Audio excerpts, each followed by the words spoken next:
Your spouse cheated on you, but now wants to put the marriage back together. I know it hurts. I mean, it hurts in so many different ways. You feel, I can't believe that what was supposed to be just for me has been given to somebody else. And you're thinking, my goodness, but you should have heard the lies that she said or the lies that he told. I mean, that hurt me more than anything, the fact that he or she lied like they lied. And I'm humiliated because of the fact that other people know about it. And on it goes. But yet your spouse wants to put it back together. And I'm making the assumption in this particular video that you have made a decision that you will try to put the marriage back together. Now, if you can't make that decision yet or won't make that decision yet, may I make a recommendation? If your spouse really wants to come back and you believe that your spouse is a good person who did a bad thing, not a bad person who did a bad thing, let us help you think that through before you make your final decision as to whether you will or won't put the marriage back together. You call one of our intake specialists and they can tell you about things we can do to help you think that through. And you just go to Marriage Helper, that's Marriage Helper, marriagehelper.com/book now. And you can talk to one of our intake specialists. Now, they're not counselors, they're not therapists, but they can help you find out what we can do for you to help you decide if you want to put the marriage back together or not, to help you know about what to look at, what to examine, etc. But now I'm making the assumption that you've passed that in this video, that you really do want to put the marriage back together, even if you have some large reservations about it. Like, am I doing the right thing? Can I truly ever forgive him or her? Will I be plagued by this the rest of my life? Will I ever get over it? And not only that, will my spouse get over it? Am I going to be compared to that person they had the affair with for the rest of my life, whether I'm as handsome or pretty as that person is, whether I'm as strong and good looking, et cetera, whether I'm as good in bed as he or she was? Am I going to spend the rest of my life wondering about that? Because I don't want to spend my life thinking I'm not good enough. And already, because of the fact that my spouse cheated on me, I have had those ideas go through my head. Something must be wrong with me. So can you help us, Dr. Bean? If we really want to explore putting the marriage back together, and not just put it back together, but in the sexual aspect, get to where we can recreate passion. Now, you do understand that there are so many different directions we could go about putting it back together, but in this particular video, we're going to be talking about sex, about passion. Now, it's an interesting thing that it's quite common that the spouse who's being cheated on, when they first discover that cheating is occurring, will actually find their libido spike. What I mean is their sex drive goes sky high. Now, I can give you a lot of reasons for that, but let me just give you one here. The serotonin in your brain begins to decrease. And when the serotonin in your brain, because of your fear, because of what's happening, I'm afraid that my husband or my wife's going to leave me. I'm afraid that they're going to be in love with that other person their whole lives. Or even if it was a one-night stand, how can I know that he or she won't do that more and more? And so in that situation, people will often have a decrease in serotonin, and a decrease in serotonin always, well, almost always at least, spikes libido. Makes your sex drive become stronger. And so I've asked this so many times. How many of you, when you found out your marriage was in trouble, all of a sudden found yourself craving sex with your spouse and becoming more sexual with your spouse than you have in years? Nearly every hand goes up of the people who are being cheated on or the people who are trying to save their marriages. I used to refer to it as reclaiming territory. In other words, I've got to get you back with me. I'm going to be the one fulfilling you. I don't want you to be fulfilled by somebody else. And there is some aspect of that. But a lot of it is because it's driven by fear. You're afraid you're going to lose the marriage. Now, if you're trying to put it back together and your spouse has said, okay, I'm coming home, that fear sometimes will turn into anger.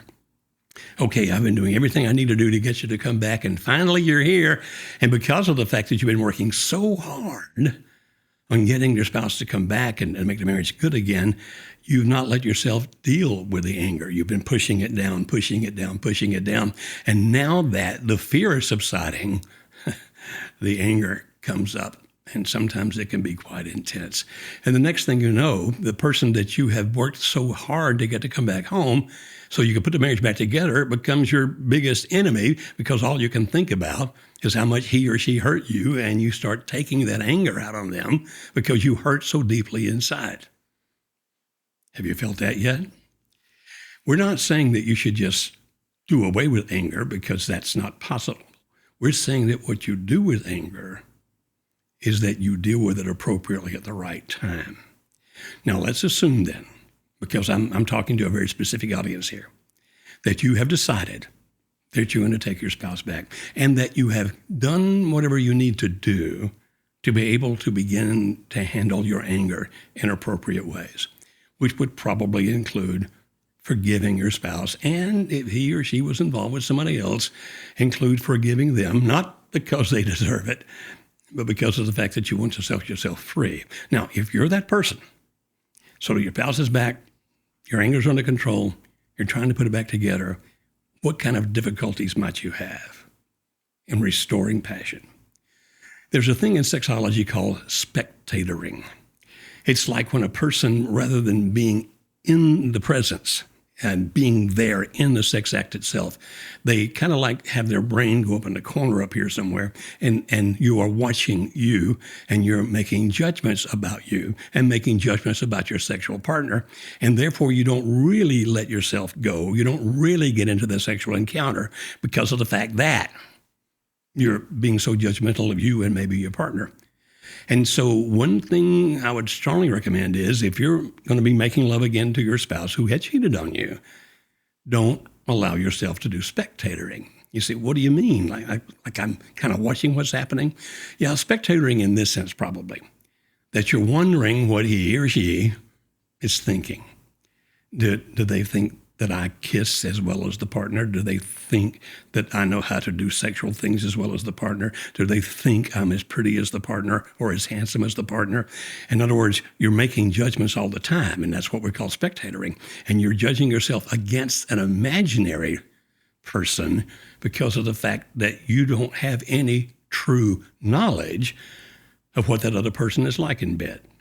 You say, well, I'll just ask my spouse, tell me what he or she was like in bed. And we say, please don't do that. Please don't do that, because you'll get mental images in your mind that are going to be inaccurate. And so if you were to say to your spouse, did you kiss that person? And your spouse says, yes, I did. Now you'll get a mental image of that kiss, but it's not accurate. You didn't see it. All you're going to have in your mind is a fantasy, a mental picture that's there. And since it's not accurate, number one, it also can linger a long time, so that even after your spouse heals and is long past the affair, you might still be having those mental pictures of your spouse doing this or that or the other with the other person. And if you were to ask about those questions like, what did you do with him? What did you do with her? You might discover that your spouse did some things sexually with that partner that he or she hasn't done with you, and that'll hurt your feelings and make you angry. And now you're thinking, what about you? Are you telling me they definitely did that? No, I'm not telling you they definitely did that. I'm saying that sometimes that happens because once a person goes beyond the borders, once they cross the boundaries, other boundaries tend to fall. And you're saying, but then I have to know. I have to ask my husband or wife, did you do that?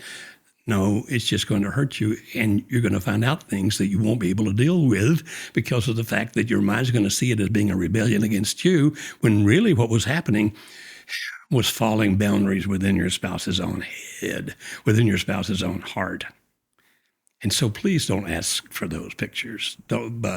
Not just physical pictures, obviously, but those mental pictures, because you'll wind up comparing yourself. You'll wind up comparing your spouse, and that leads to a form of spectatoring where that you will never truly let yourself go in making love to your spouse. Here's what you should be thinking about instead. My spouse wants to be with me now. Whatever the involvement was with the other person, now maybe it was what we call a short-lived affair. Actually, more often we would call it a high-opportunity, low-involvement affair. like a one-night stand. He met that lady over there, or he was at that convention and went to bed with that person. How can I compare myself to all those different women that he slept with, or all those different men that she might have slept with? And you can't. But if you're convinced that he's truly penitent, what that means is he's truly sorry for what he did, and he really does want to put things back together with you, then when you have your conversations, you can ask him about how he got into situations, what led to that. But please, please, please, as I've been saying, don't ask him or ask her specific things about what happened. Now, you can ask things like this. How would you like for our life to be from this point on? Not just in terms of where we live and how we live, but how would you like for our life to be from now on when it comes to sex? Now, if you ask that, well, let me say it this way. Don't ask that if you're going to be thinking, my spouse is now talking about what he or she did with the other person. If you're going to think like that, don't ask that question. But if you can get to the point where it's like, no, we can make a wonderful sex life together. We can get to places we've never been. We can do new and exciting things. And I strongly recommend that you have that conversation. Not ever asking, but did you do that with that other person? Don't do that. Just say, why would you like that? How would you think that would feel? But you see, at the same time, you need to be doing the same thing. And make sure that as you have these conversations, that it isn't all just about physical things like touch me here, kiss me there, that it really is also about very deeply emotional things, about how much you love each other, about how that you put aside other things to be with each other, how that you focus on each other. Now, I strongly recommend that you do that. If you're saying, well, but maybe, just maybe, we need to learn how to make love to each other all over again. Maybe we should start from scratch. If you would like, if you call that number or do that online, the marriagehelper.com book now, I'll make sure that all of our intake specialists have access to a particular document that's based on one by Masters and Johnson, but this is a modification that I did. Or if you're working with our coaches, that I'll make sure that our coaches also have the same document, and you and your spouse can take it, work through it. You don't do it all in one night. You do it over a period of nights where that you do this exercise and you learn how to have sex with each other all over again, basically from scratch. In other words, let's drive a stake in the ground. We're starting anew. We're going to do this way now. And I would recommend that you get that piece of paper and that you work through it with your spouse, if he or she is willing, of course, and learn a new way of doing it. So did you understand so far? We've talked about the fact that forgive. We've talked about the fact that you can't let yourself dwell on mental pictures of what your spouse did with the other person. And you certainly won't succeed if you wind up comparing yourself to the other person or wondering how your spouse is comparing you to the other person. The relationship your spouse has with you is a lot more than just sexual. If it's going to be the relationship it needs to be, it involves the body, but it involves the mind. It involves the intellect. It involves the heart, the emotion. It even involves the spiritual part of life, your beliefs and values. And thinking that you're going to fix everything just with the physical is illogical. You can't fix it just with the physical. We've had people tell us, well, my spouse came home the other day and he made love to me again, therefore I think we're going to be okay. You can't fix it just with the physical. We're saying, yes, if you're ready, and if you can forgive, and if you can stop thinking about the other person and you want to make love to your spouse, do so. Concentrate on the physical in terms of how to give him or her as much pleasure as you can. Concentrate on how to guide him or her to give you as much pleasure as you can experience, physically speaking. Don't let either one of you spend time thinking about the other person. Make a pact that from this point on you will be honest, that you're not going to lie to each other about anything, including your sexual desires, the things that you would like to do with each other. But don't talk about just sex. Always talk about also the emotions involved with that. How do you feel about that? Why does that sound like something that would really sound good to you? I mean, what do you think you would accomplish in terms of our relationship? I want to know how your emotions fit into this, not just into what your body wants, but how your mind and your heart and your soul fit into this. And if you can have those kinds of conversations, You can develop a sex life where you never think about that other person again. Even better, where your spouse never thinks about that other person again, because you're going to be starting all over just for the two of you.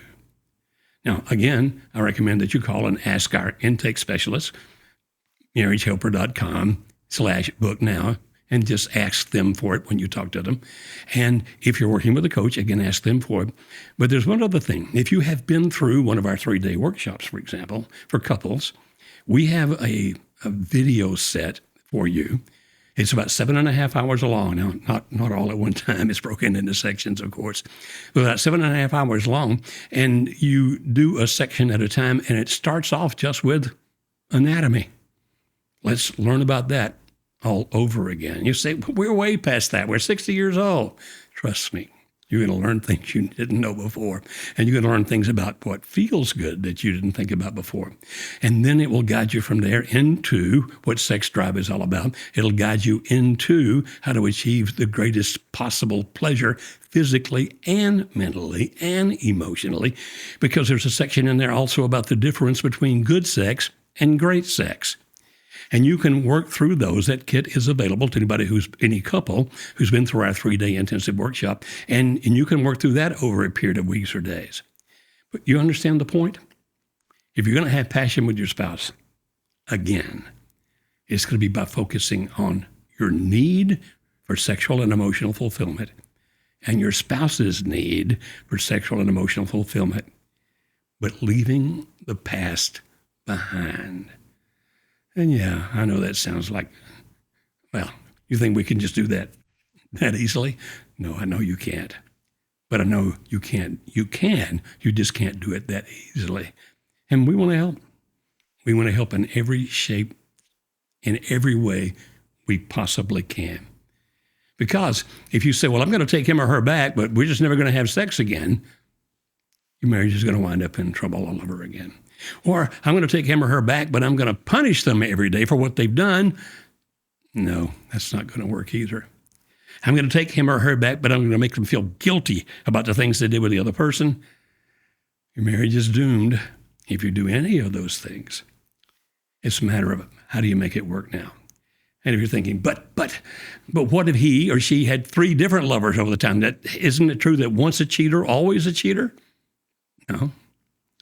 There's a reason that he or she had those 3 different affairs, and therefore there's need to be some professional help to help figure out why that happens so it can stop. But that's another reason that if you have not been through our 3-day intensive workshop, we ask you to come so we can help you think that through.